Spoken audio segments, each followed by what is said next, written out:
Hello everyone, I'm Hilary Zhou. Welcome to our VOC Weekly News program, where we bring you the latest and most significant news from Chinland this week. Here are tonight's news headlines. In Chinland news, CNF reports military gains. In the first 2 months of 2025, the Chin National Front CNF reported capturing several military bases of the junta forces. Around 30 junta soldiers were neutralized, 20 were captured, and approximately 80 weapons and ammunition were seized. 4 years of Myanmar's Spring Revolution. CDF Hakka announced that over the past 4 years, 52 members of the Chin Defense Force, CDF Hakka, sacrificed their lives for the country and their people. Junta forces were responsible for the deaths of 23 innocent civilians in Hakka Township. There is a call for the release of Myanmar refugees in India. Nearly 200 Myanmar civil society organizations submitted an open letter to the Indian central government demanding the release of detained Myanmar refugees in Manipur and Assam. Another news in Chinland: low turnout for university entrance exams in Chin State. Only 408 students took the university entrance exam in Chin State, marking the lowest participation in the state's history. Shops owned by Myanmar refugees ordered to close in Fargon, Mizoram. The village council and local NGOs in Fargon village, Mizoram, decided to shut down refugee-owned shops with a deadline of May 31st. CNF reports military gains on 37th Chin Revolution Day. On March 20th, 2025, the Chin National Front CNF announced significant military gains over the past 2 months, capturing several junta bases and neutralizing approximately 30 junta soldiers. Additionally, CNF forces managed to detain 20 junta troops and seize around 80 weapons and ammunition, according to the group's latest statement. The announcement was made on the occasion of the 37th Chin Revolution Day, commemorated annually on March 20th. The Chin National Army CNA, along with local defense forces, successfully launched attacks on several junta bases along the Kalay-Gango Road in January and February 2025, the statement added. Looking ahead, CNF affirmed its commitment to intensifying its political, military, and diplomatic efforts throughout 2025. As part of the Chin Revolution Day commemoration, the group also granted amnesty to 72 detainees. CNF reiterated its goal of eradicating military rule in Chinland and rejecting the 2008 constitution imposed by the military regime. The group pledged to continue collaborating with ethnic armed organizations and People's Defense Forces, PDFs, to achieve a genuine federal union. The statement also paid tribute to the revolutionaries who sacrificed their lives over the past 37 years, acknowledging the bravery of fallen soldiers and the resilience of civilians who endured hardships for the cause. Furthermore, CNF called upon the international community, including foreign governments, organizations, and humanitarian donors, to provide support for rebuilding the lives of civilians affected by the junta's violent oppression. CDF Hakka marks 4 years in Myanmar's Spring Revolution, honoring fallen heroes. On March 21st, 2025, CDF Hakka announced that over the past 4 years of Myanmar's Spring Revolution, 52 members of the Chin Defense Force Hakka, CDF Hakka, have sacrificed their lives for their people and homeland. Additionally, 23 innocent civilians in Hakka Township have lost their lives due to the military junta's actions, according to a statement from CDF Hakka. Today marks the anniversary of CDF Hakka's formation, a movement established to fight against military dictatorship and work towards building a federal union with self-determination. Since its inception, CDF Hakka has engaged in 326 battles, during which 52 of its fighters were killed and 183 others wounded.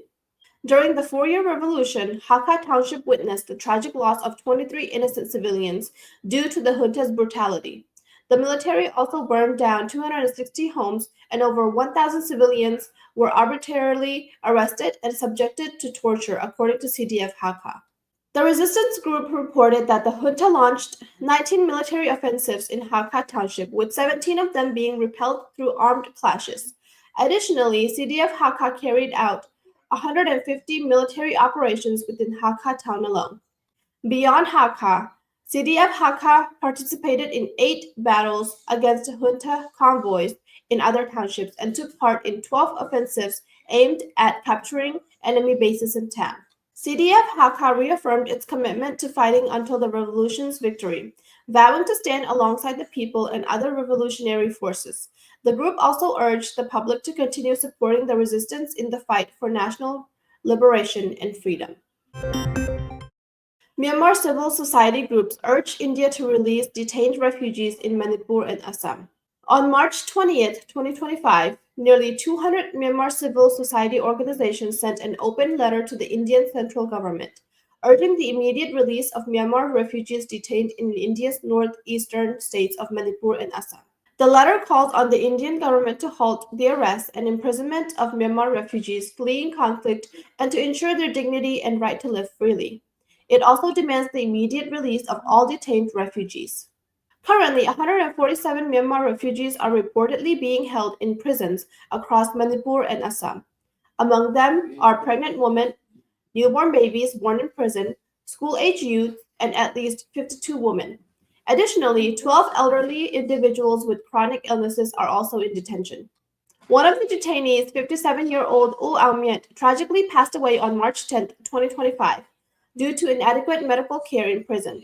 Previously, on February 26, 2023, another detainee, 23-year-old U Dengkolan, also died in Manipur prison. The open letter calls for justice for these deaths and accountability for mistreatment in detention. The letter strongly condemns India, the world's largest democracy, for its detainment of war refugees, deaths in custody, the imprisonment of pregnant women giving birth in jail, and the detention of students.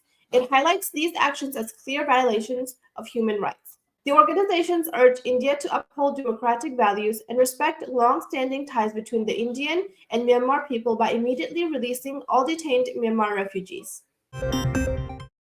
University entrance exam participation in Chin State hits historic low. On March 17, 2025, only 408 students from Chin State took part in this year's university entrance exam organized under Myanmar's junta-controlled Ministry of Education, marking the lowest participation rate in the state's history.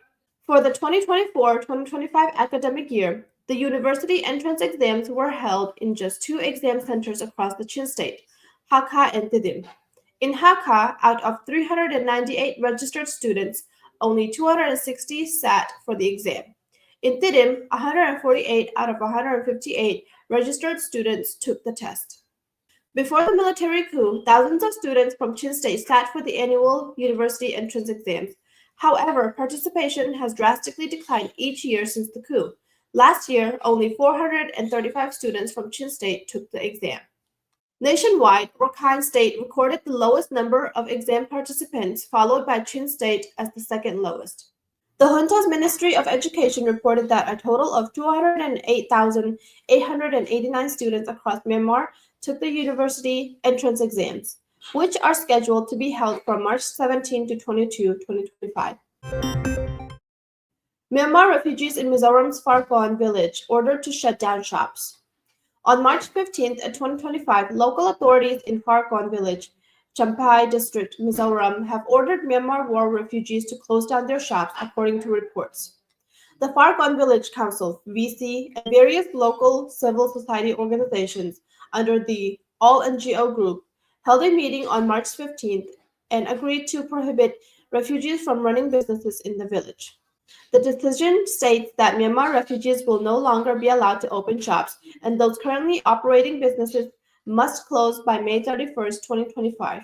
Refugees who own shops have been instructed to sell off their remaining goods before the deadline, while local villagers have been advised to not take over these businesses or purchase goods from their refugee-owned shops. Additionally, the movement of refugees in and out of the village has been restricted, and any such activities must be reported to the village-level committee on Myanmar refugees. Currently, over 33,000 Myanmar refugees are sheltering in Mizoram, but no similar restrictions have been reported in other towns and villages. Farkon village is home to more than 10 refugee-run businesses, including grocery stores, tea shops, and motorcycle repair shops. That concludes our news for this week. Thank you for supporting VOC, and have a good week.